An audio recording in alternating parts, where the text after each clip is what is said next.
Seja muito bem-vindo ao, Café com Estratégia. E hoje eu tenho o privilégio de ser o host desse podcast. Eu recebi esse convite maravilhoso. Eu vou entrevistar aqui pessoas especiais. Meu nome é Silas Falcão, eu sou empresário da Maestrar Marketing e também parceiro Febracis. E eu tenho o privilégio de falar que eu sou aqui, chegadinho a Febracis. Eu sou um aluno dessa escola que é maravilhosa. É a maior escola de negócios do país e tem transformado vidas. E você que ainda não conhece, precisa conhecer. Fica aqui o meu convite para você. Falar em convite, hoje a gente tem dois convidados mais que especiais.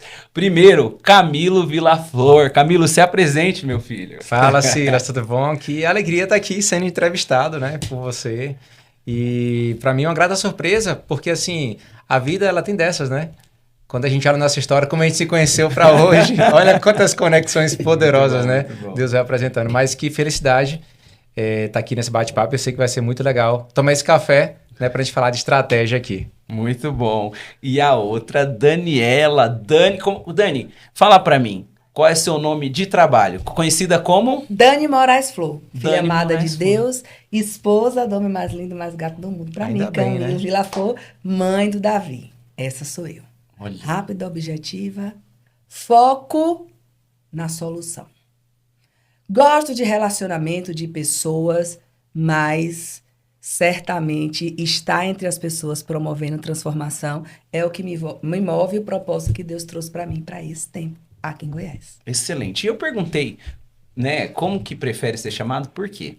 A gente entende que uma das coisas mais importantes hoje que o ser humano precisa saber é a sua real identidade, né? Aí tem pessoas que não gostam que chamam, por exemplo, Daniela, não gosta que chama de Dani. Ou, por exemplo, Dani, que não gosta que chama de Daniela. Nossa, eu não gosto porque remete ao meu pai. Falando sobre isso, sobre paternidade, sobre passado. Camilo, eu queria entender a sua história. Fala um pouquinho onde você nasceu, da onde você veio, como que era lá na sua família, como que era a sua casa, quantos irmãos você tem. Eu tenho curiosidade, já conheço um pouquinho, mas eu tenho curiosidade um pouquinho mais fundo. Eu quero ouvir uma história que eu ainda não conheço. Vamos lá. Tem um monte de gente que não conhece essa parte. Sobrenome, eu pulei. Meu pai era Geraldo, né? E me chamavam de Geraldinho, né, quando criança. Né? Meu pai tinha um apelido de Risadinha. Né? Risadinha e eu era o Risadinha 2. Eu acho também, né, Silas? Risadinha. Mas assim, eu cresci em Alagoinhas, uma cidade do interior da Bahia, pertinho de Salvador. Eu tenho duas irmãs, né? Meus pais são naturais de lá também, de Alagoinhas. E cresci ali, junto com os meus pais até os 7 anos, quando meus pais se separaram. Daí morei com minha mãe, meu pai, né, com os meus avós. E o que pode dizer? Depois de muitos anos, fui reencontrar meu pai, né? Depois de muitos anos. Eu fui reencontrar meu pai já com 16 para 17. Desculpa perguntar, mas o lapso entre que você ficou longe do seu pai foi de quantos anos? 10 anos. 10 anos. 10 Então, anos. de 6 a 16, é isso? Dos 7 aos 17. Dos 7 aos 17. 7 aos 17. Então, você considera que a parte ali crítica da adolescência, você passou longe do pai. Passei longe. Entendi. Isso fez muita falta. Porque, assim, hoje eu vejo que... Eu venho trabalhando a paternidade, né? Durante esse tempo aqui na Febracis. A Febracis, na verdade, foi um dos principais vetores, né? Para mexer nesse processo. Então, 2018, com o CIS, os livros, né? Tô na imersão. 2019, eu fiz toda a grade Golden Belt. Enfim, e venho trabalhando. E final de semana passado, eu estava na imersão, né, espiritual. E lá, de novo, uma palestra sobre paternidade, né? Eu falei, já tô resolvido, né? Já tá tudo tranquilo, tô no lugar. Cara, e aí a gente percebe o quanto que a paternidade, né, ela deixa marcas profundas, né? Então, assim, eu sei que não tem como voltar atrás, mas para quem tá assistindo esse podcast aí, fica essa dica para você que uma ausência paterna dentro de uma casa, ela promove muitos estragos.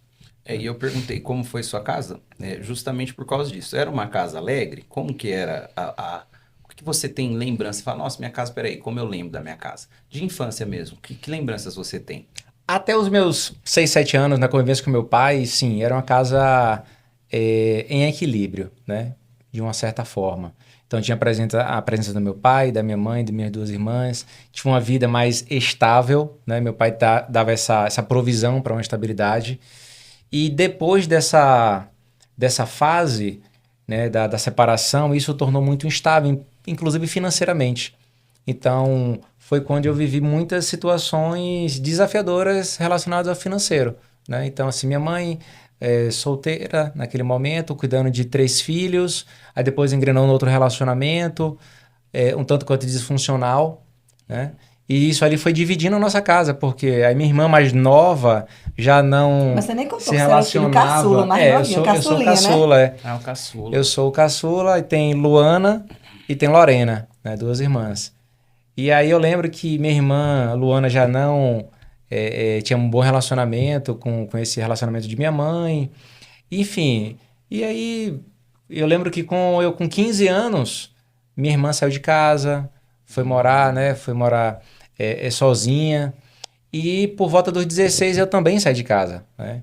Eu fui morar na casa dos meus avós com meu pai, né? Então, assim, eu fui me reaproximar de meu pai numa situação completamente caótica que nem ele imaginava que seria assim, né?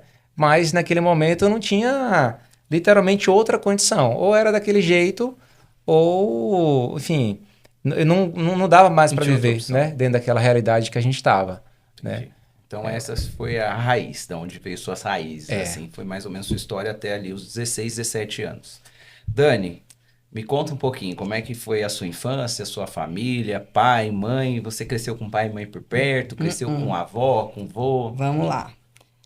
6 irmãos eu tenho, então eu sou a 05. Uau, 6 irmãos. Pô, a 05 eu gostei. Eu sou a 05. Somos 7 filhos de 4 mães diferentes.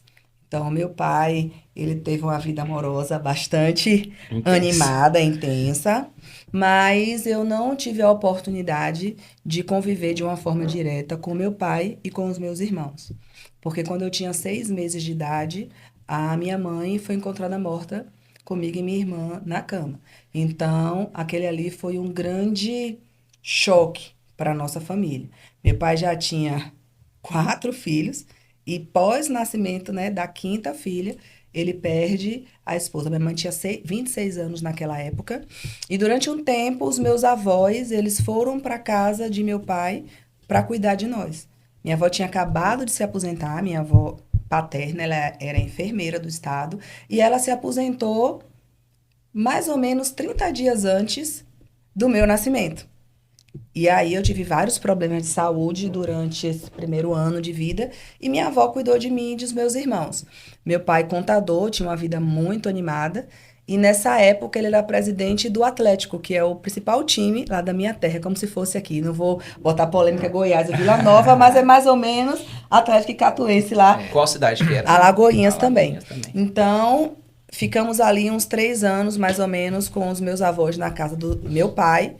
Mas só que meus avós precisavam retornar para casa deles. E meu pai já estava iniciando um novo relacionamento. Então, os meus irmãos todos ficaram com o meu pai e madrasta. E eu fui para casa dos meus avós. Então, na casa dos meus avós era meu avô, minha avó, meu padrinho, que é 18 anos mais velho que eu. E eu me tornei, digamos assim, a princesa da casa dos meus avós. Então, tudo que se referia a brinquedo, a provisão, meus avós me davam tudo. Excelente. Por quê? Estudei em boas escolas, comecei a fazer balé antes de ir para a escola, então minha avó me dava muitas atividades, balé, curso de línguas, para compensar o fato de não estar com meu pai e com minha mãe. Então, eu não brincava muito com os meus irmãos. Minha avó me ocupava de atividades para que eu não tivesse essa percepção da perda da minha mãe. E durante muitos anos eu não tinha esse contato com a maternidade. Então, o primeiro contato que eu tive com a família de minha mãe, eu tinha 12 anos de idade. Por quê? Porque o meu pai, ele casou-se com 2 irmãs, com minha tia e com minha mãe. E isso tornou as nossas famílias inimigas, se puder assim dizer. Sim. Tinha uma briga Sim. instalada. Então, eu não tinha essa convivência. Convivia com meu pai, mas a referência de paternidade e maternidade eram os meus avós. Entendi. Então, eu costumo dizer que eu vivia assim num castelo. Eu tinha todos os brinquedos da época, a Barbie, a Bate-Palminha, e toda aquela geração que tinha os joguinhos todos, tinha, mas eu não tinha uma convivência externa. Eu estava numa excelente escola, mas eu era menina que não tinha mãe. Então, eu nunca fui para a festa do Dia das Mães e também nunca participei de festa do Dia dos Pais. Porque minha mãe não existia. E meu pai não participava, porque ele trabalhava muito, era uma pessoa muito ocupada. Eu não me recordo até acho que depois de ter Davi, meu pai tira férias. Eu acho que a primeira vez que meu pai tirou férias, Davi já era nascido. Foi quando ele foi passar 40 dias com meu irmão, um dos meus irmãos no Chile. Então, isso trouxe para mim um contexto de muito cuidado, um nível de exigência muito alto. E eu cresci ouvindo minha avó dizer que eu não podia errar, que eu tinha que fazer as coisas certas, para que meu pai não tivesse uma impressão de que durante a criação ela errou e que a família de minha mãe também não questionasse e tomasse ou tentasse tomar a nossa guarda. Então, embora meu pai tenha 7 filhos, de 4 casamentos diferentes, ou ele ficou viúvo, ou houve a separação, mas nenhum dos filhos de meu pai, nenhum dos 7, foi para a família materna. Todos nós sempre estivemos na seara da família paterna e minha avó foi a grande maestra de todo esse contexto dos 7 netos. Então, minha avó foi a figura, a referência para essa família, de tudo. Excelente. De intelecto, de preparação. Então, minha avó trazia isso muito do estudar, de incentivar fora, arte, línguas, escola. Então, essa preparação, minha avó, ela tinha algo que era muito interessante, que ela dizia assim: você precisa ter elegância de comportamento. As pessoas que têm elegância de comportamento, elas vão ser diferenciadas lá fora. Então, minha avó trouxe muito essa tratativa, dentro do contexto que ela tinha, né, de uma técnica de enfermagem, porque na época dela não tinha a enfermagem em curso superior. Imagina que em 1950, minha avó sai do interior da Bahia para estudar um curso técnico de enfermagem em Salvador. Então, muito para frente, para a época dela. Verdade. Mas ela também dizia para mim: estude, porque você não pode depender de homem. Então, isso trouxe algumas coisas positivas no que se refere a conhecimento e ousadia, Sim. mas também trouxe uma perspectiva de não confiar nos outros. E me tornei uma pessoa fazedora. E eu digo que a minha voz, ela não expressa o meu pensamento, porque meu pensamento é extremamente acelerado e é como se fosse um vulcão em erupção, né, amor? Mas a minha voz é mansa, é branda, porque minha avó trouxe isso muito forte e eu sou muito grata porque ela me colocou para fazer balé aos 4 anos de idade. Eu fui para a escola aos 5 e fiz durante 15 anos ininterrupto. Depois eu voltei em algumas fases da vida. Mas eu digo, viu, gente, que se eu não tivesse feito balé, eu era uma troglodita. Quando o povo fala hoje, faz jiu-jitsu, faz crossfit, eu falo, não, deixa eu voltar para a seara do balé, porque trouxe uma leveza, uma suavidade muito grande para mim. Você falou sobre uma frase que você ouviu muito. E Camila, eu vou te fazer a pergunta que eu ia fazer para a Dani, mas ela já trouxe a resposta. Eu queria ouvir de você, Camila, qual frase você mais ouviu durante esse período aí vou dizer, de infância até a juventude? Qual frase você mais ouviu? Você fala assim, essa aqui foi a frase que eu mais ouvi. E como essa frase impactou você na fase adulta? Cara, assim, olhando para minha história, eu vejo que meus pais não estavam preparados para ser pais naquele momento. Eu acho que essa foi a grande verdade. Minha mãe era uma pessoa muito ativa profissionalmente, né? E assim, a história que minha mãe contava era que, por conta dos filhos, né, a vida dela deu uma travada. Né? Uhum. Então, essa foi uma das frases que eu mais ouvi, né, na minha vida. Sempre no momento de estresse, tal, de briga, minha mãe ela fazia questão de trazer isso à tona. Isso gera um sentimento de culpa, né, na jornada. Porque minha mãe contava a história de novo. Não, porque eu trabalhava em Brasília, porque eu ganhava 20 salários mínimos naquela época, e porque eu era bem-sucedida, porque eu tinha meu apartamento, enfim, aí começava. E se não fosse por conta dos filhos, né, eu não tinha voltado para Lagoinha, enfim, todo aquele processo. Então, assim, foi uma história que eu não tinha noção na época, mas depois eu comecei a entender o impacto dessa história, né, dentro da minha vida, né, até dentro da minha paternidade, né, de gerar o filho, né, do querer ser pai, né, do querer ter filho. Porque, assim, pra mim, ter filho era um sinônimo de quê? Problema, porque foi o maior problema da vida de minha mãe, né? Então, assim, por outro lado, né, tirando aqui a visão de Dani... E você nem contou que sua mãe também fez uma coisa parecida com meu pai. Também tinha uma vida amorosa... Pode falar essas coisas? Pode, uma vida amorosa animada, né? Porque meu pai... Fala aí, meu pai... O pai de Dani casou com 2 irmãs. E a minha mãe teve filhos com 2 irmãos. Nossa. Né? Então, assim, nessa nada Tristeza comum, não, nada comum uma situação pouco dessa. comum, né? E a gente se encontra, né? Fruto desses relacionamentos. Nossa, é diferente mesmo. Bem diferente. Não é comum. Bem Não é diferente. tão comum. Não é comum. Isso é muito interessante. E falando sobre história, a gente entende, né? Por isso que eu fiz as perguntas, o que fica de raiz, né? E com certeza essas raízes, essa história, tanto a Dani quanto o Camilo, ela gerou algumas consequências, né? E agora, consequência prática dessas frases que vocês ouviram, dessas surpresas da vida ou dessas mudanças da vida repentina, que nem vocês, os dois saíram de casa muito cedo, a Dani perdeu a mãe muito cedo, Sai de o casa Camilo cedo também. ficou sem pai muito cedo. Quais consequências isso trouxeram? Ou seja, trouxe algum vício? Trouxe alguma... Várias. Sim, Eu quero vários. entender isso. Várias. Ó, eu tive um padrasto que, assim, foi talvez um maior período de comparação, né? Então, assim, a gente era muito comparado. Ele fazia questão de comparar eu e minhas irmãs e a gente com um filho que ele idealizava lá, que ele tinha, enfim, como a referência de melhor dos melhores, né? E, assim, nesse processo eu ouvia muitas palavras negativas acerca de mim. E ele falava do meu pai, né? Então, assim, meu avô é caminhoneiro, a família de meu pai tem muitos caminhoneiros, né? Meu pai também era caminhoneiro, uma fase da vida.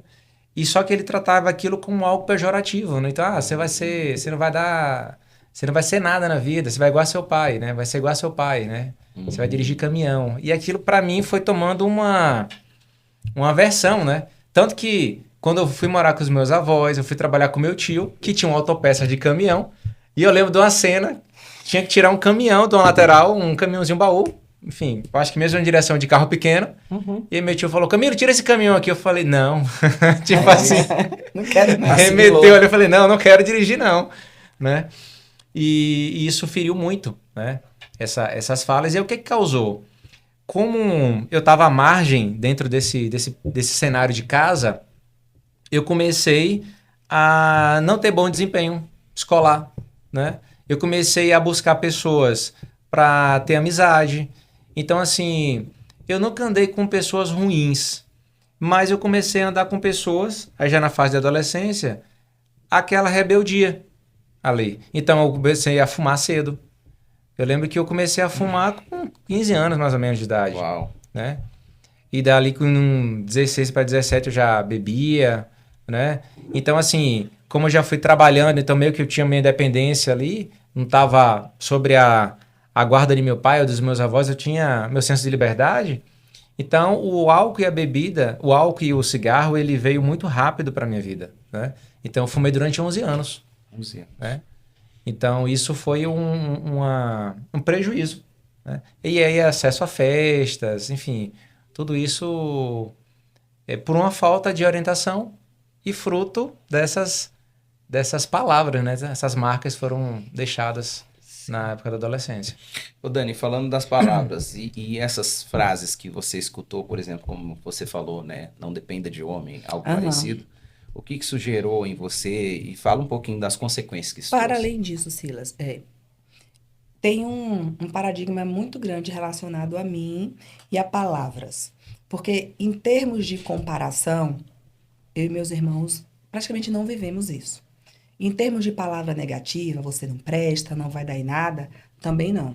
Muito pelo contrário. Os meus avós, se eu não estava me sentindo bem, eu estava bem. Se eu achava que meu cabelo não estava legal, meu cabelo era bonito. E minha avó dizia não, porque ela usava muitas palavras de validação, principalmente sobre inteligência e resultado. Então, minha avó falava muito sobre isso. Olha, você tem que tirar mais do que 8, porque quem tira 8 é medíocre. E a média da escola que eu estudava era 7, que já é uma média alta. Ela dizia, não, mas 8 são os medíocres. Você é inteligente, você vai conseguir entregar, você vai conseguir fazer, tem que ser educado, você faz balé, um monte de coisa. Mas eu cresci com algo muito forte que foi assim, sua mãe morreu por sua causa. Se você não tivesse nascido, ela não teria morrido. Porque ela tinha alguns problemas de saúde e essa gestação foi um problema. Ela morreu aos 26 anos de idade. Então, a família da minha mãe tinha essa dor e meu pai também. E aí que vem a explicação por que eu fui morar com os meus avós.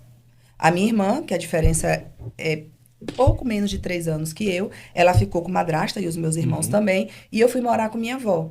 Porque imagina meu pai olhar para mim e ter a dor de que foi por conta daquela gestação, daquele parto, que ele perdeu o amor da vida dele. Então eu fui morar com os meus avós e eu tinha a percepção de que meu pai não gostava de mim. E que os meus irmãos achavam que tinham perdido a família, porque agora era a tia e a mãe, por minha causa. E minha irmã, durante muito tempo, a mais próxima, a Fabrícia, ela sofreu muito com isso. Porque ela lembra de minha mãe, do contexto, até do dia do velório. Então, no Método CIS, quando ela teve a oportunidade de fazer em 2019, que eu a levei, ela trouxe isso para mim, de como ela tinha essa dor. E na escola, eu tinha grandes resultados. Mas eu fui criada muito presa. Então, minha avó não deixava eu ir para casa das pessoas. Minha avó não deixava eu ter contato com qualquer pessoa. As pessoas podiam ir na nossa casa, desde que ela monitorasse. Mas eu estava sempre monitorada. Ou era minha avó me levando para a escola, para o balé, para a natação, para as atividades, ou meu padrinho. Então, eu tinha esse monitoramento o tempo inteiro. Eu fui criada muito presa. Mas quando eu fui morar em Salvador, que eu fui fazer cursinho, eu tinha 18 anos, aí da mesma forma que Camilo, eu falei, não, agora, não tinha celular naquela época, eu digo assim, agora vamos para tudo que tem. Os famosos todos, Ivete Sangalo, Flash com Banana, Asa de Ar, que é a Harmonia do Samba, e todos daquela geração. Meu filho, eu digo, a festa que não teve, foi a que eu não fui, porque a que teve, eu fui. Excelente. Só que a minha casa, nós, mulheres, fomos criadas na perspectiva, tem que casar. Namora muito tempo, fica noiva e casa. Se demorar muito tempo, termina esse relacionamento, porque a gente não quer isso. E isso era muito forte. E eu tive um relacionamento, comecei a namorar muito cedo, e quando eu tava ali na faculdade, meu avô falou, tem muito tempo, tá chegando, tem mais de 5 anos, 6, ou vai casar, ou termina. E eu casei, e esse casamento, 1 ano depois, eu vi que tinha sido um grande erro, mas aí agora tinha aquele pensamento, não podia separar. E após a morte de minha mãe, eu me separei de minha avó. Davi já tinha ali uns 2 anos e um pouquinho.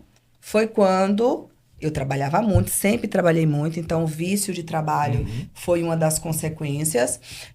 Um hiperposicionamento feminino. Então, eu sempre fui mansa no falar, mas fui arredia na aproximação das pessoas comigo. Então, eu digo que eu abraçava as pessoas. Eu cuidava das pessoas, eu ouvia as histórias. Mas quando alguém começava a se aproximar muito de mim, que eu estava vendo que estava entrando no meu dia, eu dizia, não quero mais essa amizade, está muito perto, vai entrar na minha rotina para lá. Entendi. Então, eu não deixava as pessoas me abraçarem. Por quê? Porque eu já carregava uma culpa e uma vergonha. Então, para mim, era extremamente desconfortável quando as pessoas perguntavam sobre a minha origem. Porque eu morava com os meus avós. E meu pai era muito conhecido na nossa cidade, um homem muito trabalhador, muito reconhecido, né? Com o escritório dele, que era um dos maiores, mas eu não tinha aquela convivência. Eu não sabia falar muito do meu pai e dos meus irmãos. Então, aquilo para mim era um desafio, porque minha avó sempre foi a referência. E na vida profissional, minha avó dizia assim, você tem que passar no concurso. Porque na hora que você passar no concurso, sua vida está organizada, eu posso morrer. E eu fiz o concurso grávida de Davi, ela fez a minha inscrição, e o primeiro concurso que eu fiz, eu passei. Para nível superior, já como administradora formada. E eu fui trabalhar numa prefeitura, dentro da Secretaria de Educação. E eu falei assim, meu Deus, o que é que eu vim fazer aqui? Mas tinha aquela voz, sua aposentadoria está garantida. E ali eu dizia, eu tenho que seguir. E minha avó começou a falar assim, olha, você precisa entregar resultado. Quanto mais você fizer, as pessoas vão te reconhecer. Então, faça após 1, faça após 2. Sempre relacionado a conhecimento. Fazer. E eu fui nessa onda do fazer. E um dia, em uma das entrevistas de emprego que eu estava coordenando naquela época, eu já era coordenadora de gestão de pessoas, eu tive a oportunidade, num dia assim, bem estressante da minha vida profissional, de fazer um processo seletivo que Camilo participou. E naquele processo seletivo, ali em 2008, ele foi selecionado para trabalhar lá na Secretaria de Educação onde eu trabalhava. Mas naquele prédio tinha mais de 150 pessoas. Então, fez a entrevista, passou, dei toda a recomendação, o RH trouxe. Mas o prédio era muito grande, tinha 3 pavimentos. Acho que ele começou a trabalhar e eu fui vê-lo novamente uns 3 meses depois. Deixa eu fazer uma pergunta, que essa é importante. A risadinha te marcou? Demais, demais, Silas. Porque um dia de manhã eu fui tomar um café na cozinha e passei pelo setor dele. E aí, quando eu passei, eu falei... Quem é aquele rapaz? Aí uma amiga minha falou assim, trabalha aqui, já tem um tempo, Camilo, não lembra não? Eu falei, não. Ela, você que entrevistou ele, processo seletivo? Eu falei, não lembro. E aí, quando eu subi, saí do café que eu subi, eu fui para minha sala e pedi, coloca aí para mim as informações dele, porque eu não lembro. E aí, realmente, quando eles mandaram o documento, toda a recomendação, tinha sido eu que tinha feito, tinha lá a minha letra, Olha. com toda a recomendação profissional. E ali a gente começou a conversar, e durante alguns meses nós nos tornamos Grandes amigos. grandes amigos Excelente, excelente. nessa jornada aí. Deixa eu ir para uma etapa aqui, Dani, e essa etapa, né, que vocês conheceram é muito importante, porque ela traz novas histórias, né? Ela Sim. traz um novo tempo. E é para isso que eu quero encaminhar aqui. Vocês tiveram, então, uma história pré, né? E aí depois uma história de quando vocês se conheceram. E a pergunta que eu tenho, Camila, é: quando a gente tem alguns fatores de mudança. Então, tem gente que muda porque aconteceu um grande acidente. É o caso do Paulo, né? Sim. Um grande acidente que Sim. teve um despertar e ali, né? No meu caso também, eu tive vocês não sabem disso, mas eu tive um quadro de quase morte, dormindo. E porque me deu como se fosse um excesso ali de trabalho, de fazer coisa, eu quase parei em 2022. Caramba, E aí a minha pergunta, Camilo, você especificamente, onde que você começou a criar um impacto, que seja uma consciência? O que foi que impactou que você falou, cara, até aqui eu vim desse jeito, aqui eu preciso mexer. E isso foi antes ou depois da Dani? Me fala um pouquinho Foi sobre depois, isso. foi depois. Foi... A gente estava 2018. Não, 14. Não. Da cirurgia? Não, da mudança de mudança de rota. Assim, a mais intensa foi 2018. A gente 2018. a gente já fazia consultoria, né, em gestão pública, só que estava trabalhando demais, a gente estava viajando todo dia. Segunda, terça, quarta, quinta, sexta, sábado a gente estava em outra cidade. Então, assim, a gente saía de manhã cedo, aí levava Davi na escola, aí já deixava as roupas de Davi na varanda da casa de minha mãe, né? Às vezes minha mãe nem acordava, eu já arremessava para não demorar e mandava no WhatsApp. Minha mãe, a mochila de Davi tá na varanda. E tava assim, aquele loop, né? A gente saía cedo, chegava tarde, e ali eu quase que não tinha um momento com minha esposa, tava só com minha sócia. A gente tinha um escritório, né? Um home office em casa. Então, quando não tava na estrada atendendo alguma prefeitura, a gente tava no home office. Então, assim, e a coisa não rompia, apesar da gente tá até ganhando um pouquinho melhor financeiramente, mas a coisa não multiplicava, né? Não rendia. E eu lembro que uma vez eu molhando as plantas assim de casa, eu tinha chegado da prefeitura, ainda tava com roupa de botão normal, calça, sapato, e ali fumando um cigarro atrás do outro, várias garrafinhas de long neck ali na varanda da casa. E ali eu acho que devia ser umas 3 da manhã. E eu falei assim, chega, eu não aguento mais isso não. Eu não aguento mais esse ciclo que se repete, esse loop, tem alguma coisa que tá errada. Esse loop precisa acabar. Eu não aguento mais. Eu tava assim, exausto. E foi nesse chega que, de alguma forma, a Febracis apareceu, né? Logo depois. Interessante. Foi um chega. Eu lembro nitidamente o momento que eu tava. Você considera que você falou com Deus? Com Deus, eu falou com tava você ali, eu tava mesmo? orando, eu tava, como é que eu posso dizer? Não é irritado, eu tava não é insatisfeito, inconformado. A DR foi. Eu tava ali inconformado, falei, já chega, eu não aguento mais isso daqui. Entendi. Não aguento. Essa foi a consciência, Foi. conformidade. Dani, e você começou a falar um pouquinho da sua relação, de como foi com o Camilo. Me fala um pouco dessa vida de vocês na gestão pública, de forma breve, e até essa também alteração. E quem foi primeiro? Foi você? Foi o Camilo? Então fala um pouquinho dessa fase de consciência. A gente trabalha junto há 19 anos. Então, desde aquela entrevista de emprego, que ele entrou no time, até hoje, nós nunca deixamos de trabalhar juntos. Ainda que em algum momento a gente já estivesse trabalhando até em 3 cidades diferentes, Sim. com 3 ou 4 vínculos, ao longo desses 19 anos, nós sempre trabalhamos juntos, em posições diferentes. Eu digo que a gente já foi par, eu já fui chefe, já fui líder, já fomos diretores juntos, ele já foi meu assessor, ele já foi meu líder, sócio. Tivemos instituições em cenários diferentes e hoje nós somos sócios. Mas nesse período a gente tinha muitos conflitos, porque aquele comportamento meu de hiperposicionamento ia para casa, e ele, como a mãe com um perfil muito dominante, e as irmãs também, então para ele era salutar eu assumi aquela liderança também, porque ele estava numa vibe mais relaxada, então eu assumi essa posição de liderança no trabalho que ia para casa.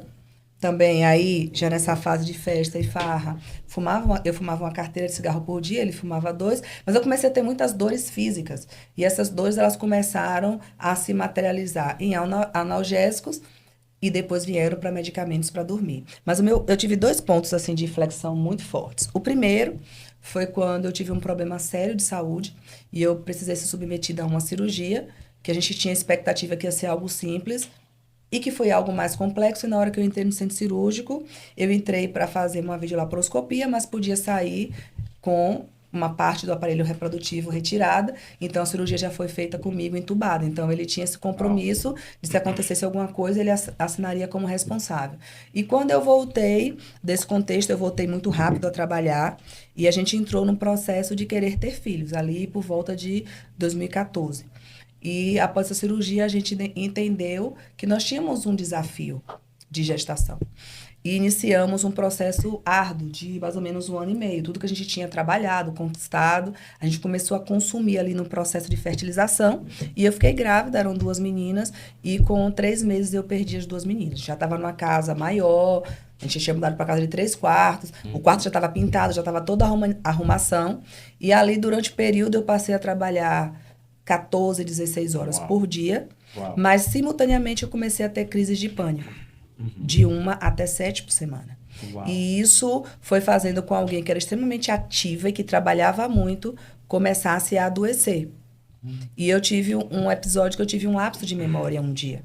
E aí, Camila estava em outra cidade atendendo, acho que estava entre Rios ou Conde, não lembro. E eu liguei, eu fui levada a vir na aula de matemática e eu não acertei voltar para casa. Eu liguei para ele, porque era o número de emergência, e ali a gente percebeu que aquele contexto não estava bom. Um acúmulo de muitas coisas de muitos anos. Sim.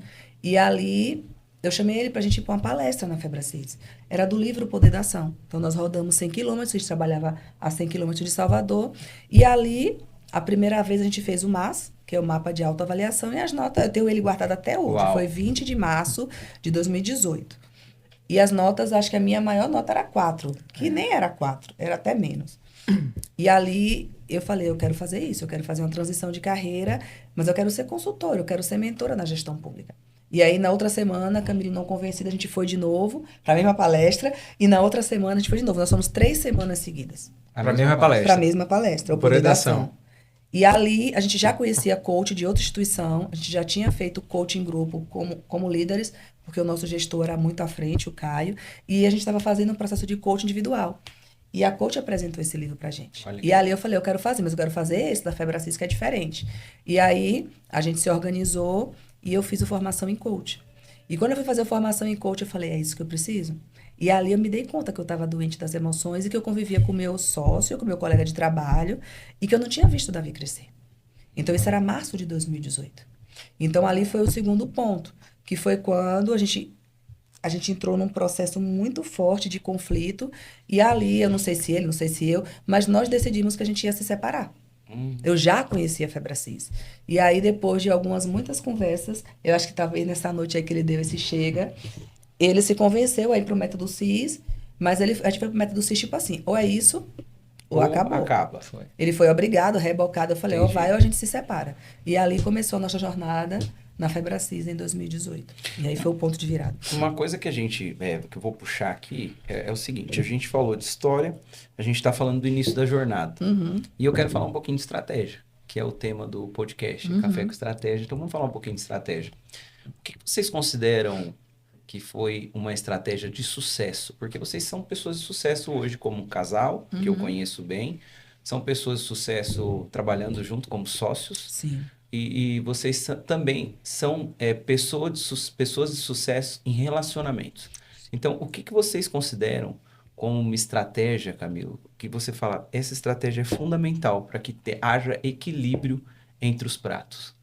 É uma pergunta profunda. Boa, eu gosto. Qual a estratégia? Você fala, essa estratégia tem várias, mas essa daqui realmente trouxe uma nova versão, né? O Paulo faz isso aqui, né? Tirou a nova versão. O que você sugere? Cara, eu acho que a melhor estratégia é se autoconhecer. Porque, assim, o que mudou o nosso casamento não foi eu esperar a Dani mudar. Foi eu olhar pra mim e falar, cara, um bocado de merda que eu tô fazendo, né? Eu tô sendo um marido horrível, eu tô sendo um pai ausente, não tô cuidando da minha saúde, eu não tô entregando o que eu poderia entregar, mesmo tendo resultado, mas eu tô entregando muito abaixo, né? Então, assim, eu acho que a consciência, né? E a consciência vem da gente olhar pra dentro. Uhum. Então, eu acho que essa é a estratégia das estratégias, né? Você olhar para dentro, olhar para si e perceber o que é que precisa mudar. Entendi. Né? Assim, no ambiente corporativo, eu estava conversando com um colaborador recente e eu falei assim, cara, se o liderado ele não está entregando resultado, eu preciso questionar primeiro a minha ordem, né? A minha orientação. Porque se o meu subordinado não está fazendo aquilo que tem que ser feito, eu primeiro preciso pensar, será que eu estou comunicando da forma correta? Será que ele está entendendo o que eu estou comunicando? Será que ele entendeu? Porque se ele não está colocando em prática, talvez eu está em mim, que não soube dar a orientação.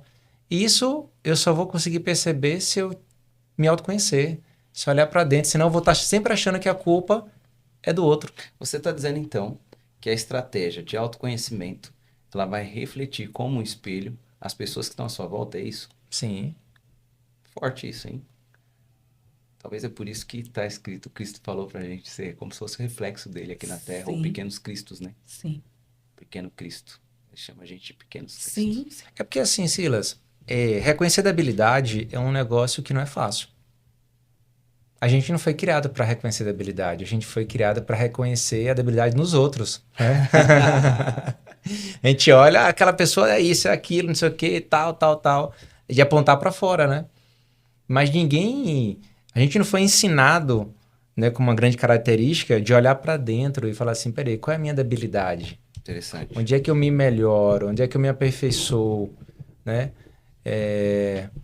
Até vou pegar a época de escolar, né? A menina tá com nota baixa, a culpa é de quem? A culpa deve ser a professora, né? Que não tá ensinando direito, ou seja, é sempre orientado para fora, né?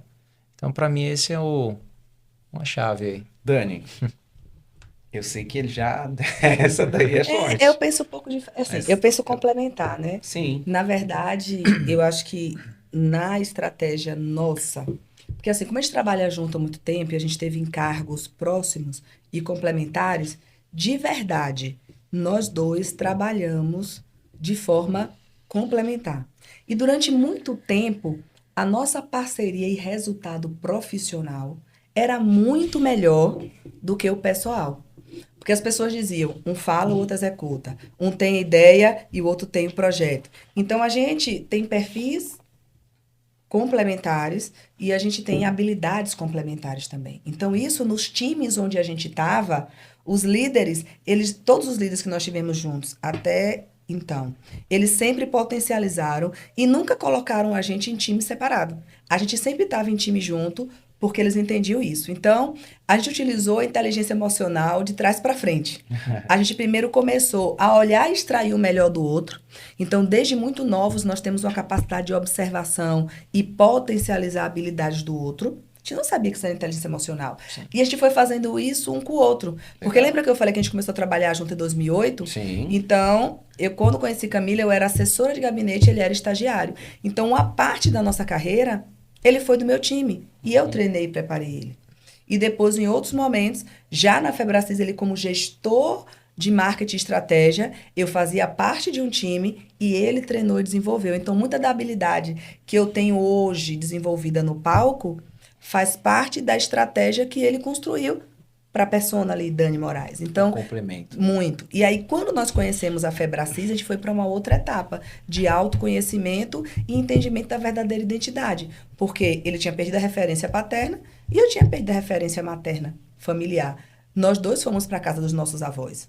Mas eu fui muito antes. Ele foi depois. Então, esse contexto fez com que a gente tivesse um olhar de compaixão e de empatia muito forte das pessoas. Porque nós dois temos um ponto aí de convergência na nossa vida pessoal, que em cenários diferentes, tanto eu como o Camilo tinha medo de gente.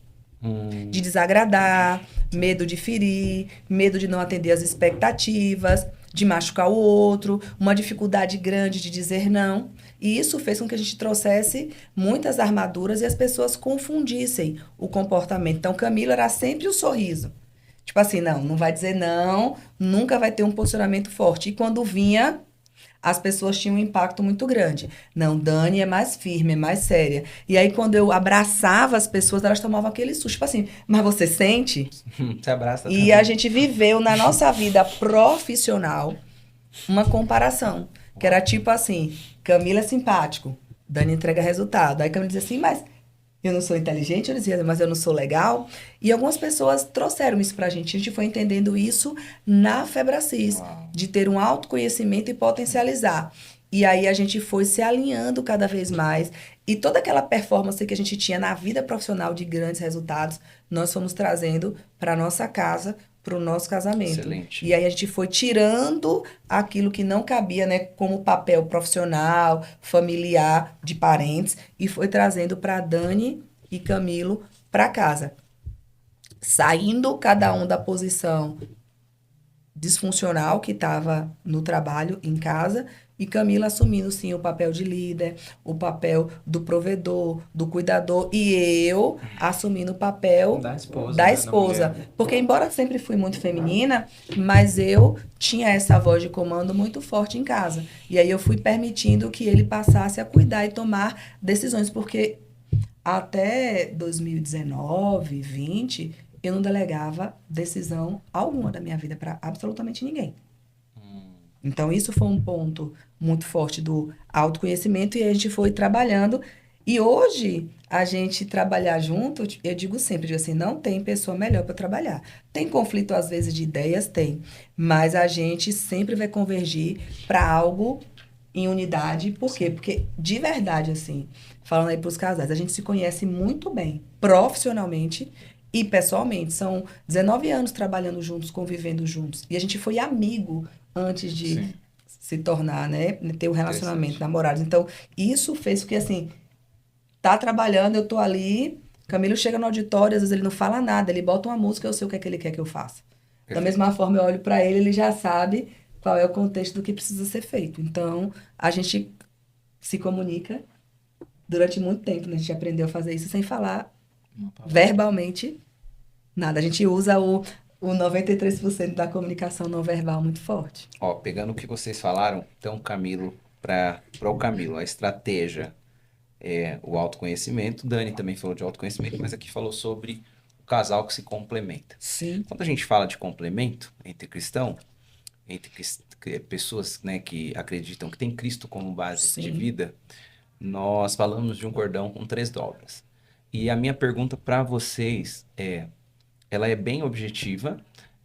Qual é a importância da rotina espiritual para o casal? E eu não estou falando da rotina individual. Estou falando da rotina espiritual do casal. Qual é a importância e o quanto isso é relevante? Por que eu estou fazendo essa pergunta? Hoje, Dani e Camilo é treinador também de casal. Vocês têm um projeto com Sim. casais, com famílias, Sim. que eu acredito que de todos os projetos de vocês, eu não vou dizer que é o mais importante ou menos importante, mas eu digo que É o esse mais talvez é o desafiador. que mais inferniza o inferno. Esse é o mais desafiador. Eu vou usar um termo aqui, infernizar o É inferno. isso mesmo, É isso Sila. aí. Então, esse aqui é um que mexe muito É o no, mais desafiador. no lado espiritual. Por Aham. quê? Porque quando você mexe na base, e a gente voltando à história de vocês, é toda na base que vem o problema ou que vem os bons reflexos. Eu quero perguntar para vocês sobre rotina espiritual. Como que vocês pensam isso? Como que vocês trabalham isso no dia a dia? Como que isso funciona para Hoje vocês? é essencial. Assim, a gente tem uma rotina diária, né? A gente não sai de casa sem fazer essa rotina. Então, assim, não existe a gente começar o dia e sair de casa sem ter tido nosso ritual, vamos dizer assim, do casal junto, orando, enfim, desse momento ali de leitura da palavra, de orando sobre a nossa vida, sobre o nosso casamento, sobre a nossa casa, sobre a empresa, colocando o joelho no chão, às vezes à noite, né, ter essa rotina, manhã tempo e também maior, à né? noite, À ter um noite, tempo assim. maior. Então, assim, a gente entendeu até no lidar com pessoas, né? Porque, assim, lidar com pessoas, atender, treinar, isso existe uma atmosfera muito grande. A gente passa por uma atmosfera emocional, técnica e espiritual, né? Então, a própria jornada foi dando essa maturidade pra gente, né? excelente. Dessa cobertura, desse cuidado. Então, hoje, cara, é o primordial. Muda-se os tempos, mas um pilar que a gente não deixa ele trabalhar, ele tá sempre com prioridade é o espiritual. Sim. Desde Então, assim, 2018. todo ano a gente vai sempre eleger alguns novos pilares ali para poder dar um foco, mas o espiritual ele É um continua. dos. Ele fica ali, Nunca saiu nunca saiu. como prioridade. A gente escolhe, a gente faz, né, a visão do ano. Então, a gente tem definido os valores da nossa família. Davi já participou disso em um momento. A gente tem as metas para aquele ano. E a gente trabalha com 3 ou 4 pilares por ano, desde 2018. E o pilar espiritual, ele sempre esteve como prioridade. Então, participamos de muitas imersões espirituais, mentoria espiritual, mentoria emocional, coach separado, terapia juntos e de casal, mas eu não entro em nenhum, eu não vou fazer nenhuma participação em absolutamente lugar nenhum profissional se Camilo não me abençoar. Então, se eu estiver em outra cidade ou ele estiver em outra cidade, eu vou ligar antes de entrar, ele vai orar comigo, ele vai abençoar para além de quem estiver ali. Então a gente tem esse movimento, ele comigo, eu para com ele. Em momentos importantes da minha carreira, em apresentações desafiadoras que eu já tive, ele está ali perto, orando, intercedendo pela minha vida, e isso faz muita diferença em termos de performance. Então, a nossa empresa é consagrada a Deus, nosso casamento, a nossa vida. E a gente tem esses 2 momentos diários, realmente. De manhã, que é aquela preparação para o dia, onde a gente concentra em orações. E ao final do dia, quando a gente chega em casa, antes de dormir, a gente faz esse movimento mesmo de intercessão, de oração, joelho no chão. Eventualmente, a gente lê alguns livros da Bíblia juntos. Então, às vezes ele lê ou eu leio. Outros momentos a gente lê separado. Assim, no mesmo momento, mas livros diferentes. Mas essa rotina diária já tem alguns anos que a gente mantém independente do que vai acontecer naquele dia. Se tiver que escolher academia ou vai fazer um momento de oração, ou às vezes uma refeição e oração, chegar atrasado em um compromisso. Gente, tem que chegar no horário, mas já chegaram atrasados porque ficamos fazendo oração? Sim. Sim. Eu vou me antecipar a resposta, mas eu imagino, né, que seja essa. E aí tá um número na minha mente, 246. Vamos ver se... Eu queria saber os planos de vocês profissionais a médio prazo. Eu tô com esse número, 246 na cabeça. Interessante. Já entendeu? Municípios, né? Ó. E eu quero entender, de verdade, a médio prazo, falando sobre vida profissional, o que vocês têm, até mesmo para quem está ouvindo, entender o tamanho do projeto que vocês assumiram recentemente. Se quiser falar um pouco sobre isso, também cabe. Mas eu quero entender a médio prazo, Camilo. O que Deus vocês puxou a pensam, gente curto, pra médio isso, né? prazo? Tava no plano não, Cara, meu filho, assim- no original, não tava no plano original, não. Eu vejo que quando a gente coloca à disposição, Deus, ele nos usa, né? Aham. Então, eu creio que o que está acontecendo não tem nada a ver comigo, nada a ver com o Dani. Eu tenho plena convicção que é Deus agindo e a gente só tá ali um coração ensinável, disponível para trabalhar. Ele foi lá e pensou a gente. Como eu digo, não é só não atrapalhar, né? É o que Deus está fazendo. Então, eu tô Verdade. nesse ponto. Mas, assim, nesse tempo, né, aqui na Febracis Goiânia, qual foi a palavra que Deus nos deu? Uma das foi esse podcast aqui, né? Sim. Então, isso aqui foi gerado em oração, Sim. literalmente da forma que tá. Isso aqui, quando a gente começou as conversas, né, a gente orando sobre a Febracis Goiânia, veio a ideia do podcast e veio a palavra dos 246 municípios, 8 milhões de pessoas. Então, é o tempo da gente sair para fora, é o tempo da gente alcançar essas cidades, tocar essas pessoas, chegar nesses casamentos, empresas. Então, assim, é um desafio grande? É. A gente tem reforçado o time, tem chegado treinadores novos para poder ajudar Alguns a em gente nesse processo. preparação, né? Alguns em preparação.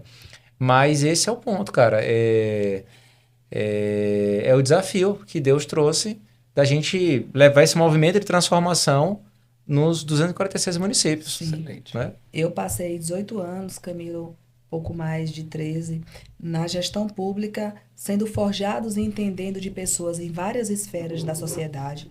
Porque dentro da gestão pública e na Secretaria de Educação, nós conhecemos pessoas de várias esferas da sociedade. Depois vivemos esses desafios pessoais e profissionais também, transição de carreira, nós dois vivenciamos isso. Eu me tornei a primeira treinadora da Febracis Bahia em 2020, então isso foi emblemático, porque eu era servidora de carreira concursada e eu pedi a exoneração de um concurso, então isso foi um choque na nossa rede de relacionamento e na família também. Tipo assim, não houve nenhuma crítica pela minha saída, mas tipo assim, mas como assim? Você já está com tudo pronto, a aposentadoria já está garantida, você vai sair. Eu era subsecretária de educação, então tinha um status profissional de reconhecimento e valorização. E, para aquele contexto, remuneração financeira também. Mas eu fui para um novo. E aí fiquei durante mais de 3 anos e meio lá em Salvador e tive a oportunidade, o Gustavo me convidou e eu vim ser treinadora na Febracis Goiânia. Nós chegamos aqui em novembro de 2023 com uma visão e uma palavra. A honra da segunda casa é maior do que a primeira. E a gente veio para Goiânia, literalmente, com roupa livre. A gente doou tudo que a gente tinha. Só conhecemos o Gustavo nesse estado. Recebemos alguns convites. Esse era o único que não tinha praia. Eu dizia que depois de gente, o que eu mais gostava era praia. E Deus falou, então não vai ter praia. Aí. E a gente veio para aqui. Recomecei uma carreira no estado que a gente não conhecia. E você falou sobre habilidade de relacionamento. Nós conhecemos muitas pessoas aqui hoje. Temos muitos amigos. Desenvolvemos uma carreira, né, profissional como treinadora. Camilo foi gestor aqui durante o tempo, convidado também a ser treinador, porque ele sempre gostou de desenvolver pessoas. E esse ano, Deus trouxe de uma forma inesperada, surpreendente, não estava na nossa visão, mas estava na dele, e ele nos deu a oportunidade de ser mordomos, né? Porque a gente tem aprendido cada vez mais sobre o princípio da mordomia. Então, essa empresa é dele, ele tomou para ele tudo que ele quis, ele comprou, ele organizou o time, ele disse quem fica, quem sai, como vai ser, e nos deu a tarefa de administrar uma visão que é surpreendente, que é desafiadora, mas que vai impactar de uma forma direta ou indireta 8 milhões de pessoas. E para isso, ele está nos ajudando literalmente a formar um pequeno exército. Excelente. Você faz parte dele, você sabe disso, um pequeno exército para que a gente possa ramificar e chegar cada vez mais em cidades. Não é fácil, porque a gente tem um impacto físico, emocional e espiritual disso,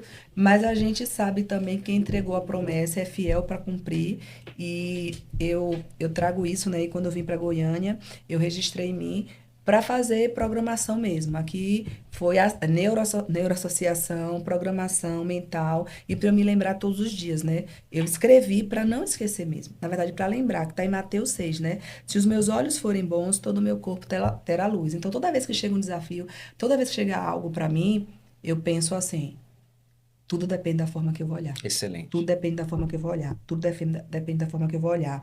E aí, até na minha apresentação, antes eu dizia muito que eu era uma pessoa focada em resultado. Não, agora eu sou uma pessoa focada em solução. Meu foco é na solução. Meu foco é de diminuir o problema, as dores, os desafios do outro.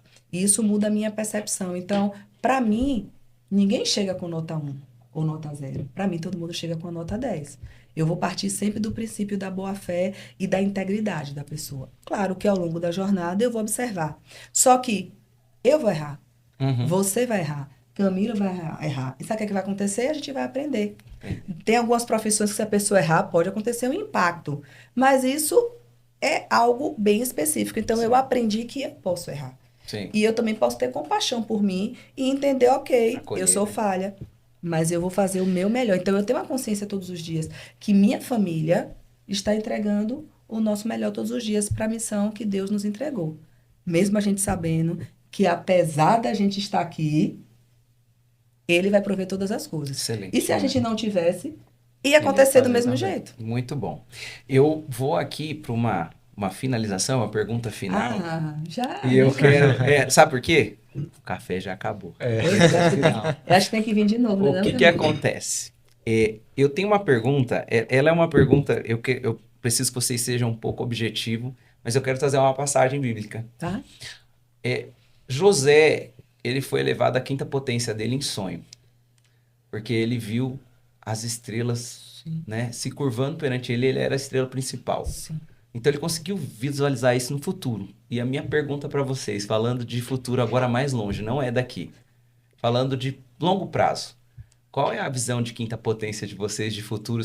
Olha, por exemplo, a minha, eu vou dar um exemplo. Eu penso uma casa grande, eu com vários filhos e netos, e isso para mim é minha visão de quinta potência. Eu quero ouvir de vocês. O que vocês pensam assim,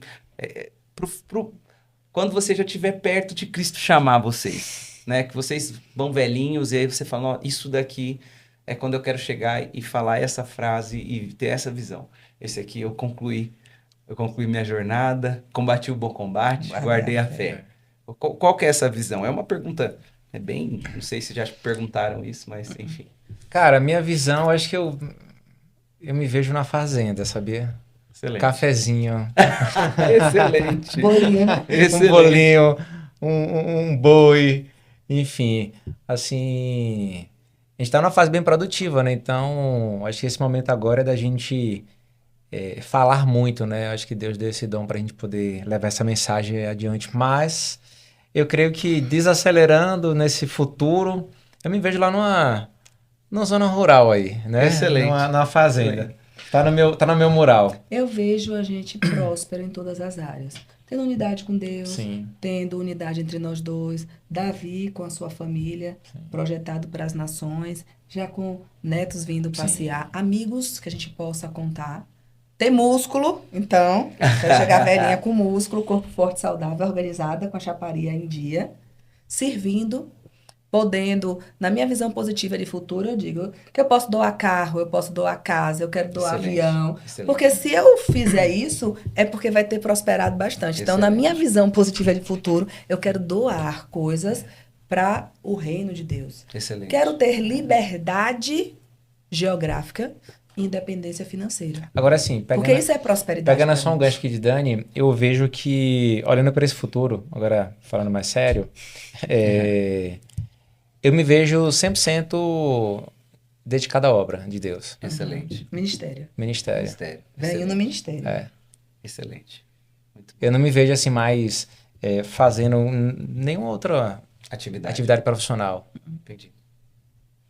E como o café acabou, chegou ao final o Café com Estratégia. Obrigado, Camilo. Obrigado, Dani. Eu quero lembrar a vocês que a Febracis é a maior escola de negócios do país. Então, eu vou pedir para vocês seguirem Instagram, também acompanhar no YouTube, em todas as redes sociais. E você que ainda não conhece a Febracis Goiânia, fica aqui o meu convite, que eles me deram essa liberdade, de convidar você para tomar um café aqui com a gente, tá bom?